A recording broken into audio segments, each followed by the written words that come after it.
के हो दुनिया के भुला जाइबो तो मरिया के डोज काटी हो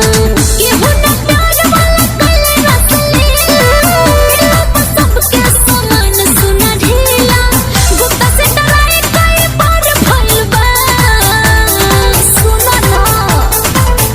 मरिया जी के मरिया जी के बोला ना मरिया जी के बैगन बिहार भइल बा मरिया जी के बैगन बिहार भइल बा मरिया जी के बैगन बिहार भइल बा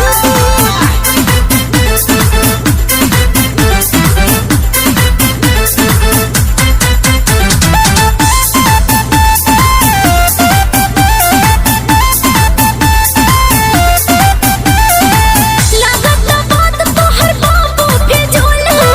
तोसे न होए कुछ बड़ा तू फूल गोरी बात नहीं से बनावा हो लइका न समझ ले बाबा हो हमरा मड़ई के मचानी पर अपन ओढ़नी बिछाया हो लागत बात तोहर बाबू के झोल तोसे न होए कुछ बड़ा तू फूल हो गिर जैसे चून पर भइल बा बुझला मरिया जी के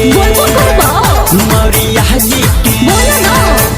मरिया जी के बैगन बिहार भइल बा मरिया जी के बैगन बिहार भइल बा मरिया जी के बैगन बिहार भइल बा याद से हमरा पे कुछ नहीं भइले मिश्रा तिवारी जी कुछ नहीं कइले बोला बाबू तोहर का विचार भइल बा ए बाबू मरिया जी के मरिया जी के बोला ना मरिया जी के बैगन बिहार भइल